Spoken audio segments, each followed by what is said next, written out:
What's up? What's up? What's up, y'all? Joey Womack, founder, CEO, Goody Nation, coming to you with another season of Why Relationships Matter, the video podcast by Goody Nation, talking about closing the relationship gap in the innovation economy. Today, you're in for an absolute treat as I have a pretty good friend here, amazing personality, but even better than that, amazingly talented person. We're going to talk about all things relationship focused as it relates to business and things of that nature. Here's why it's important. At Goody Nation, we're focused on closing what we call the relationship gap. Now, this is the lack of connection between people, typically entrepreneurs, but also those that work for large companies, and in those that are influential in business as well, particularly innovation, right? And so what happens is when you don't have access to those that are connected to influential people, it leads to a few things, right? It leads to lack of access to mentorship so that you can't rise in your career, or if you're an entrepreneur, you can't reach your potential. If you're an entrepreneur, it means that you have lack of access to customers, to funding, and also people to hire, right? So at Goody Nation, we're focused on doing a few things. One, making sure people set strong priorities and goals, helping people reach those goals, particularly around warm introductions. So enough from me. Let's get to the rest of the crew here. So we're going to start off with a few intros. I'm actually going to kick it over to my co-host, one of our tech storytelling fellows, Casey, for a quick intro. Hi, everybody. My name is Casey Willis, and yes, I am a 2023 Tech Storytelling Fellow with Goody Nation, and I'm also the founding producer of Could Be Pretty Cool, an audio production company that specializes in podcasts and live theatrical sound design. Thanks for listening today. Awesome. We're going to kick it over to Deisha.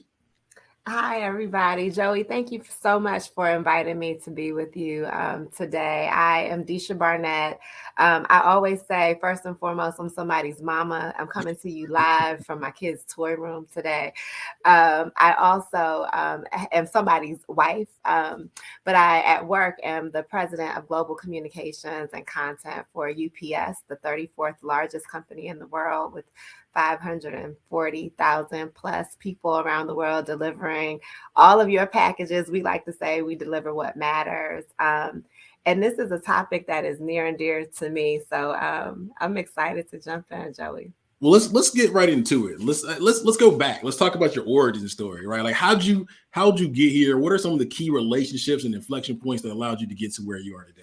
Yeah. So when you say origin story, that makes me think about, like, I was born on a cold winter day in Washington, D.C. I just had a birthday, by the way, last week. So seriously, very cold winter day in Washington, D.C. And I was born to two parents that were college sweethearts. They went to Fayetteville State University. Shouts out to all of the HBCUs in the world.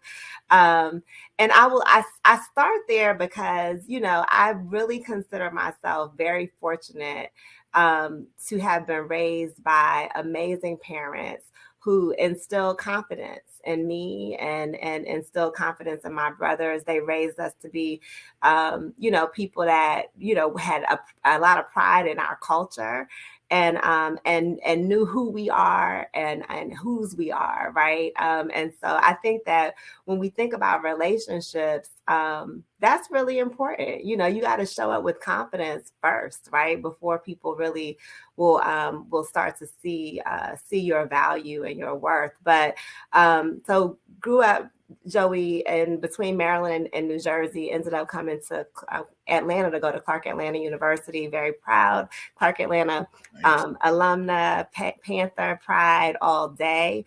But I majored in communications with the concentration in public relations at CAU, and was one of those kids that really early on had what I call just like divine vision, divine destiny. I knew what I wanted to do with my life when I came to school. So I'm not, one of those people that switched her major, so many times and all of that. I knew I wanted to. I actually in my senior year in high school, I said I'm going to run communications in a major corporation one day, and I thank God for ordering my steps to make that possible today. So. But along the way, there were to to use your word, Joey, many inflection points that were critical in my sort of achieving my dream, right? So, and relationships are just like a thread. They have been really important for me, will continue to be really important for me. So I will say, you know, when I was in school, I was, again, this like kind of overzealous kid, wanted to go and run the communications world somewhere one day. And so I would, you know, seek out, I always say anybody who would make eye contact with me, who seemed like they were ahead of me in the journey, and might be willing to offer me some perspective. I was the person that would follow up with you if you came to speak to my class. I was the one that would ask you if we could have coffee. I was always the one that was asking for advice. And then I was the person that also kept in touch. I'm, you know, grew up and went to high school in the 90s. So we would sign the yearbook K.I.T, keep in touch. So I keep in touch. And so the first really critical relationship that I can think about is with my first mentor. Her name is K.I.T Herring. K.I.T came to talk to one of our classes, and she at the time worked for Ketchum, which was and is one of the largest global public relations firms in the world. And so she said something about an internship. I ended up following up with her, applied for that internship, and got the internship.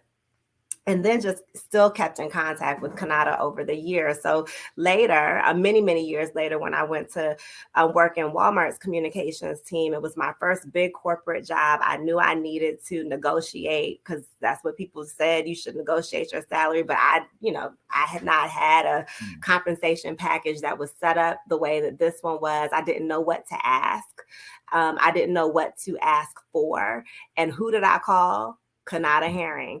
And K.I.T literally scripted me. So when I called back the HR folks, I ended up saying exactly what K.I.T told me to say as I was negotiating that compensation package. So that's just one example.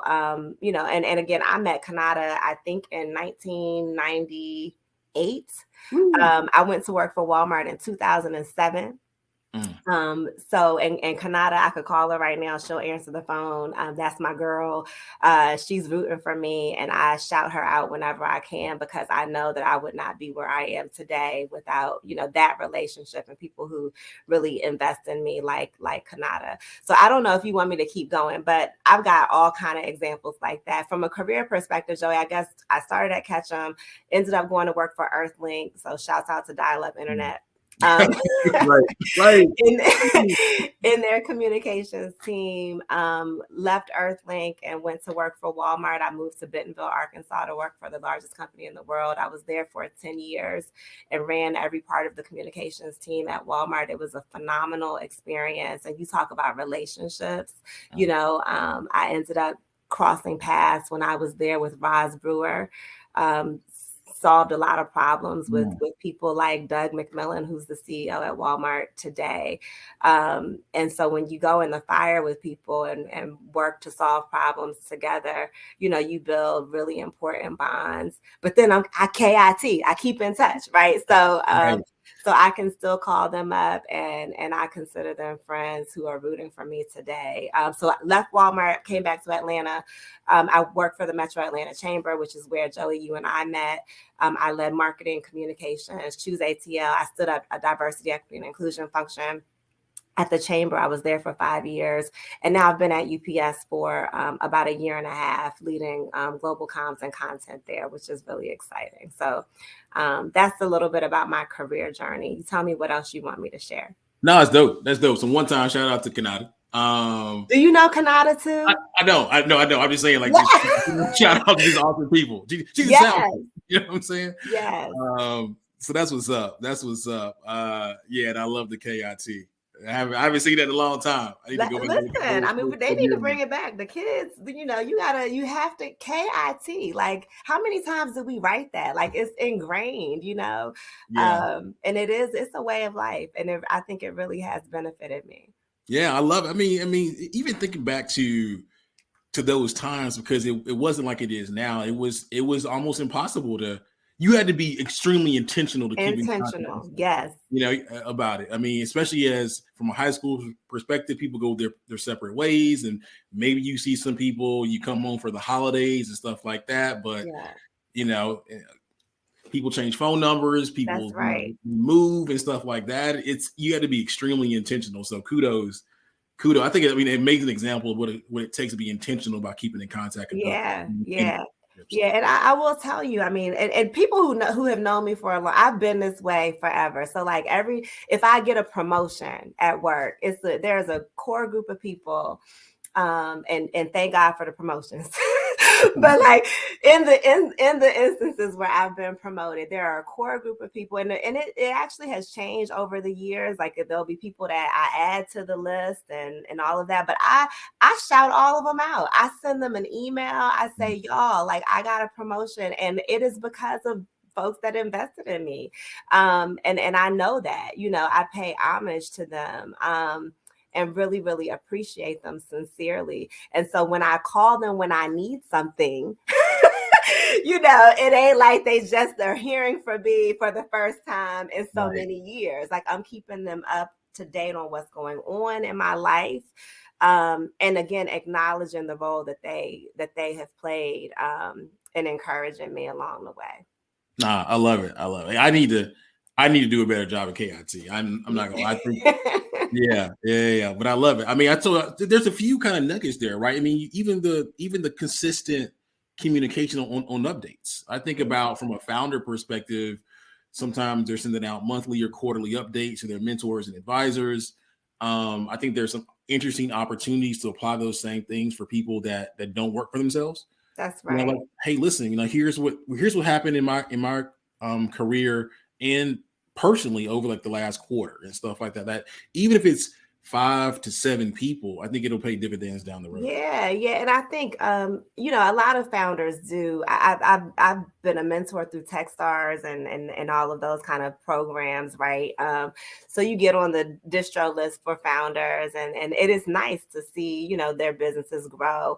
But sometimes, and this is me being the communications expert, sometimes those kind of tactics and strategies can come off as cold. It can come off as canned, and it's not personal, right? And so there's time and space for those kind of strategies, but when you are really doing K.I.T the right way, it's personal, and it's sincere and it's authentic. It doesn't have to be a long update. It could be, I saw, I don't know, something on TV that made me think about you. I'm just shooting you a note to say what's up, it can be things as simple as that.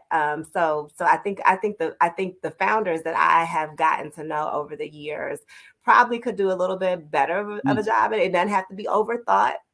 I know people are, hard pressed for time, but especially with those folks that you're going to need to call at some point to help you out, and for those that you really hold in high regard, K.I.T has to be personal. I love it. K.I.T has to be personal. That's a slogan. You might want to trademark that thing. I love it. I mean, again, so many interesting gems, right? I mean, the relationship led to the advice. Like, here's tactically how you maneuver through this very kind of nuanced, unique situation. Because you mentioned there, not to get into too much detail, but you mentioned that it was if I understood correctly, it was a compensation package that you had never kind of seen before, right? Yeah. Very, very nuanced, right? That's kind of advanced level type of stuff. You can't maybe you could. I'm not familiar. You probably couldn't Google it, right?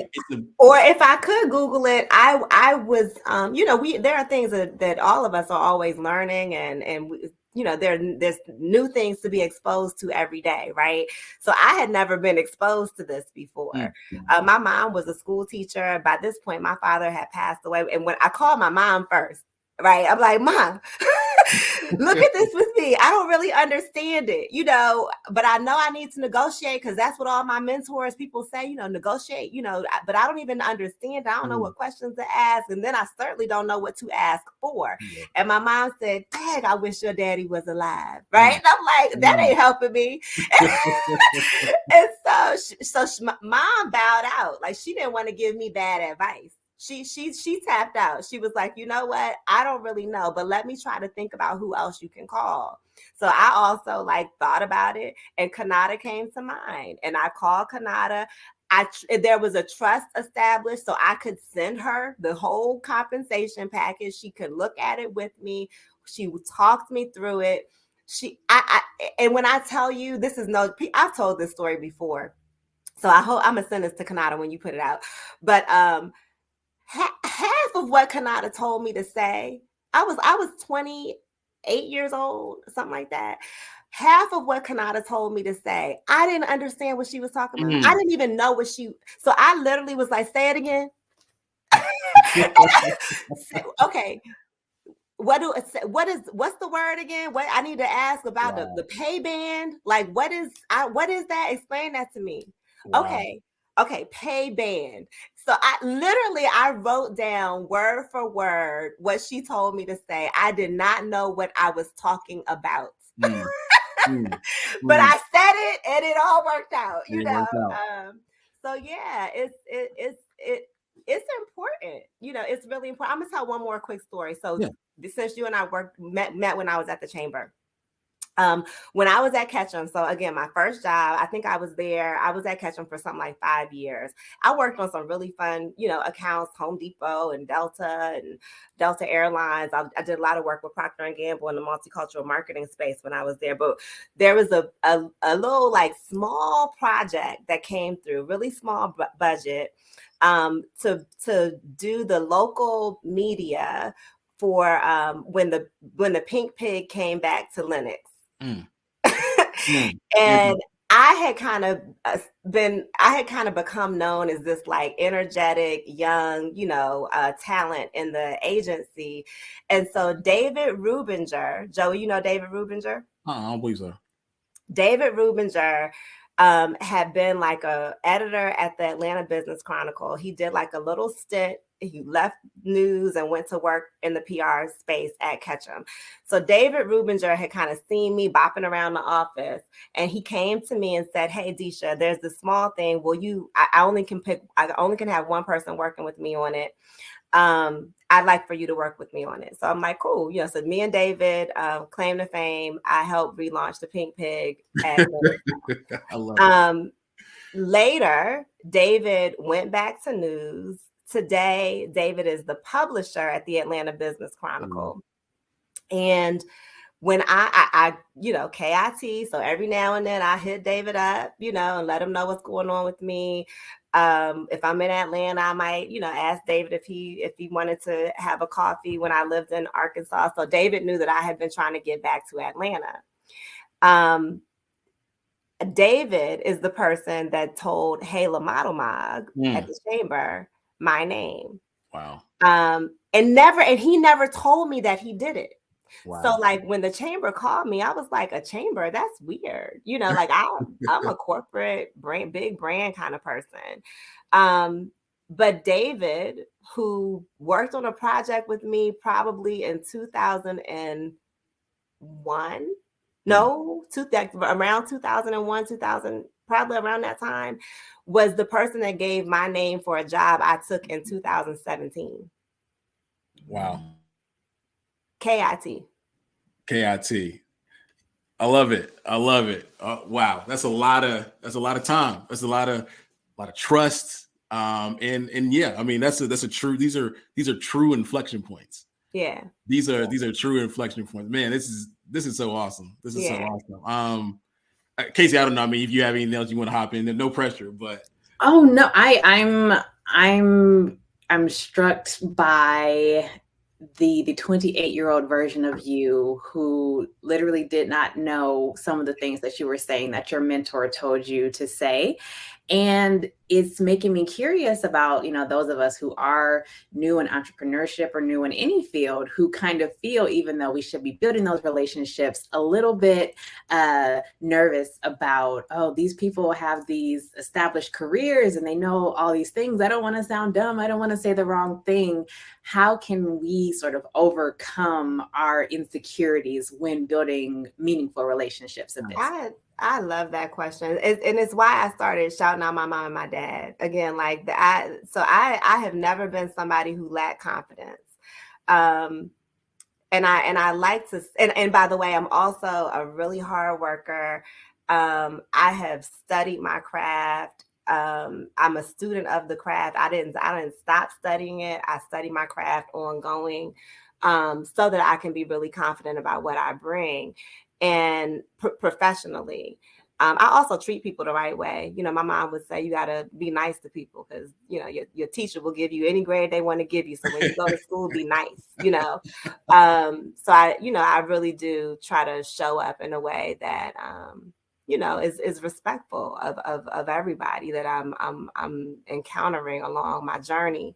But because of all those things, Casey, because I'm confident in who I am.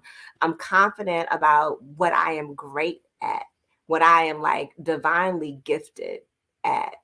I'm so confident in those things that I'm willing to make myself vulnerable when I don't know. And by the way, is there a such thing as being like confidently vulnerable? Can we trademark that too? Like,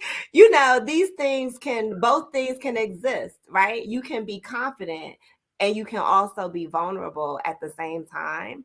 And so I'm never shy about acknowledging what I don't know, what I have not had a lot of exposure to, where I don't have a lot of experience, where I might not have a lot of education, because you got to be vulnerable in order to then go and learn and grow, right? To ask the questions and to be willing to say, hey, can I come with you? Can I shadow you? Can you teach me something? So I think it all for me, it starts from within. Like, I don't know that there's a recipe necessarily, but I do think, if you are somebody who lacks confidence, like, you got to unpack that, go call a professional, figure out, what's the root cause, right? For the lack of confidence, and try to overcome that. But then also, hard work, being clear about where you are gifted and what you are strong at, what you are, they say your gifts will make room for you. What's the thing that you are here on this earth to do that nobody else can do the way you can do it? If you can get confident in that, it's no thing to be vulnerable when you don't know something. Because it's not, Casey, you're great at something that I'm not great at. I already know it off the top, right? And so we maybe can learn from each other. And so to be able to have that kind of a mindset, I think is really important. But then let me tell you a trick, though, that I do. And I stumbled on this trick sometimes because I was lazy. So I'm not really lazy, but sometimes we've all been in a situation where we feel like we did not take the proper time to prepare. Right. Has everybody been there, or is it just me? No, I've been there too. So when I went to work for Walmart, again, largest company in the world, 2 million people work in this company. Imagine being, this kid from PG County, Maryland, little Deisha, in now the global headquarters for the biggest company in the world. I would be like walking around the office, having to go meet with these really, important executives. And I was there to talk to them about communications. I'm their communications person. But again, I'm like 28, 29 years old. I'm a kid still in many ways, right? And so I would prep, but I might be rushing. And so I would just read like maybe the first paragraph of their bio. I wouldn't read the whole bio, right? But it was more so because I was rushing. So I knew enough to know, like, what were they responsible for? What was their name? What was their title? and all of that kind of stuff. But I hadn't read deep in the bio. So I would show up to these meetings like just my normal old self, because I didn't read deep in the bio to allow myself to get intimidated by these people. Who like have all these like experiences and are brilliant and, you know, are in these big jobs making multi-millions of dollars a year and all this kind of stuff. But I would just read that first paragraph and be able to like go in there. Okay, I know enough about them to be able to like, you know, understand my audience a little bit on the top. But the trick is not to like overdo it in preparation and get in your head about who you think somebody is and how they might be judging you, such that it gets in the way of you being able to show up again confidently, especially confident when it comes to the gifts that you are bringing forward. I love it. I love it. I love it. Yeah. Is that bad advice? No, it's not. I mean, ignorance is bliss. I mean, that's what it is, right? I mean, but I mean that last point, and also, I mean, maybe Casey, you're the one that asked the question though, but that last point about getting in your head and stuff like that is, I think, one of the for humans, particularly around entrepreneurs or people in the innovation space, is a thing, because usually you're highly intelligent and stuff like that, and you can psych yourself out. But I don't know, Casey, if you have any thoughts on it.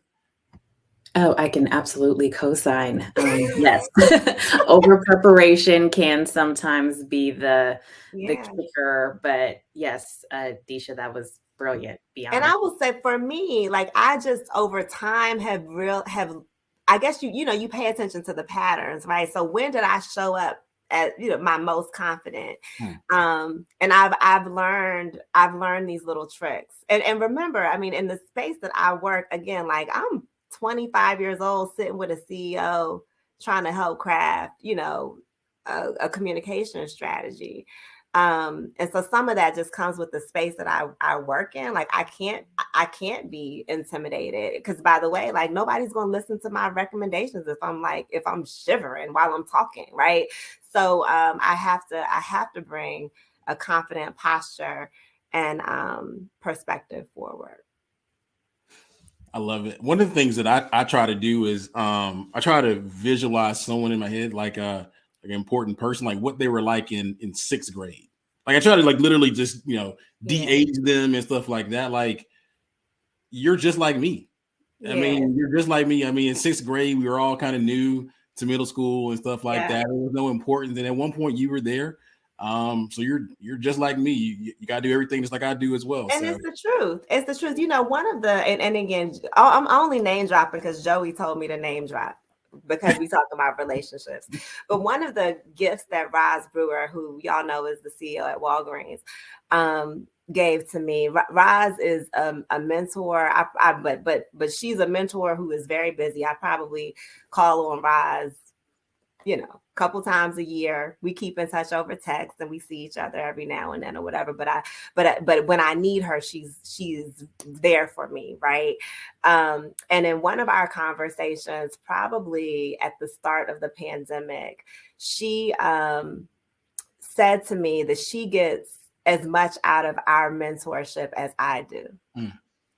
Because when I come to her with, this, and it's got to be significant, because again, she's very, very busy, right? So I go to Roz with like major challenges that I am having professionally. It's either like a decision I'm trying to make about my career path, or there could be something that I'm experiencing at work that where I've tried all the tools in my toolkit and it just doesn't seem like it's working, and I need some other perspective.